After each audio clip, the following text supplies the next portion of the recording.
everybody, this is Rex at Watson's Marine. I'm going to talk a little bit today about spoon fishing. Kind of an overlooked little deal. I know early on in my fishing, I was always intimidated by a spoon on how to fish it, where to fish it, but it's just like everything else. It has its application, it has its time, and with the electronics that are available today, kind of cuts down the aspect of searching for fish to use this type of presentation. But spoons are something that literally you can catch them on year round. It's primarily a deep water bait. There's applications where you can catch them on spoons in shallow water, and I don't have any at this particular time, but there's even spoons that are made for fishing grass and fishing shallow, like the Johnson type spoons. But primarily in our area, the spoon is made for deep water fishing. And so with that being said, one of the most popular things to come about in bass fishing in the last 20 years for deep water structured fishing, and I know on this particular one, I believe the gentleman's name was Kelly Jordan. I watched on a television show years ago, and had never seen this, had never heard of it, had never talked to any of my buddies or anybody had ever done it. But in this one television show, he kind of shined a light that I know a lot of those guys probably had secret for a long time. But anyway, flutter spoons. And this particular one was one of the very first ones and remains to this day to be one of the best ones. Flutter spoons, this is my favorite. It's a 5.5 inch model. It's made by Nickel Spoons, or Lake Fork Tackle. It's who it's marketed under.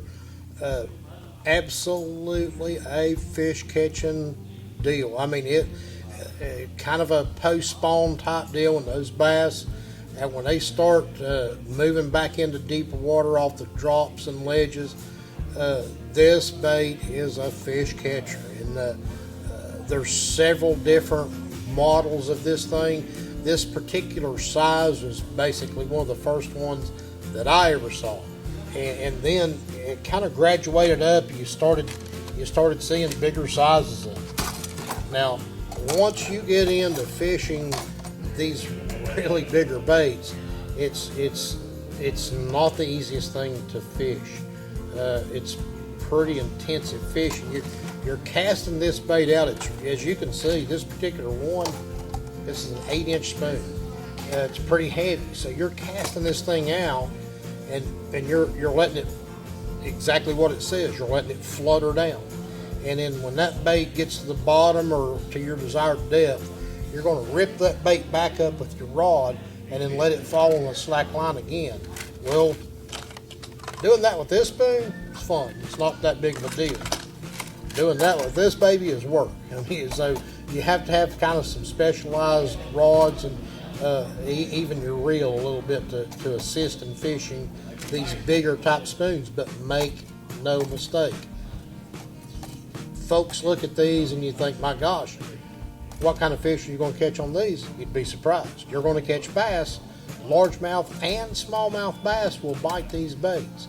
But the flutter spoon is just something, and it keeps changing. It's gotten into, even this particular one, River to Sea brought this out. This is the worldwide spoon. I believe this particular one was designed by James Watson. This spoon has really caught on in our area, fishing around marinas, boat docks, points, even bluffs. This spoon has a kind of a different fall to it, and it has a little stinger hook rig at the top. Can't say enough. All these flutter spoons have their applications in their time, and all of them work really well. So you've got jigging spoons, what I've always referred to as a jigging spoon, and this is the kind of spoon that I really first started fishing, was a Hopkins spoon. This particular one's a 1/4 ounce. Most of what I fished over the years has been a 1/2 to a 1 ounce for fishing deeper water, And I know this particular deal, even summer and winter, one of the best places to throw these spoons like this is around bridge columns. Bridge columns hold fish year round. Most of them do. And this little spoon, when you cast this thing out and it's just falling down, it looks like an injured bait fish falling. And bass, stripers, crappie, everything's always looking for an easy meal. So that particular one, the Hopkins, we've got the berry spoon, great little spoon. You can kind of bend it. You can give it a little bit different flutter as it's falling. Cotton Cordell also makes a little jigging type spoon. Great little spoon. War Eagle. This one's real popular in our area. All these little jigging spoons like this, same application. Boat docks, marinas, bridge columns. You can catch walleye on them, bass, crappie, everything that swims will bite one of these spoons. And then you move in to what's popularly referred to as a bladed bait. And I know there was one around, it's still around, they still make it. It still catches fish, called a silver buddy. And it's just a blade with lead poured on it, and it's kind of in the shape of a minnow.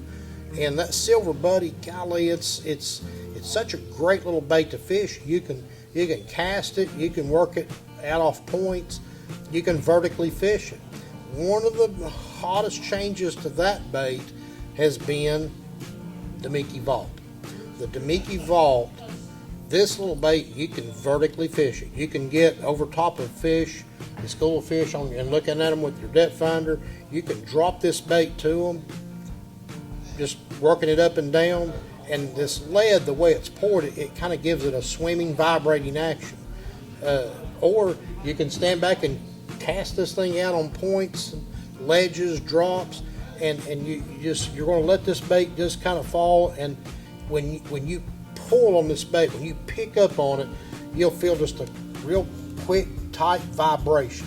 Then you're going to let it fall. Pick it up, let it vibrate, let it fall. And then there's even another way to fish it. You can fish this like a crankbait. You can cast this bait out and just kind of just wind it enough just to where you can just feel it, just a little bit of a walking, vibrating, swimming action to it. So the Mickey Vault. In the last 10 years, this little dude right here has really come to life in our area. Along with Demiki makes some great little baits. We've talked about the armor shad that Demiki makes. This is another deal that they make that's kind of in a class of its own. But lots of different variations in spoons. Real popular in our area. We've got a lot of clear water, so that's where this particular technique excels.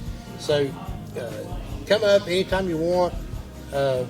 Me or any of the guys here can answer your questions and kind of show you a little bit, even like what size line you want to fish them on, what rod's the best for it, and just like I said, you can make it as easy or as hard as you want it to be, but all of them will work. But anyway, you have questions, come see us up here at Watson's Marine, and we'll try to take you on a little bit of spoon fishing adventure.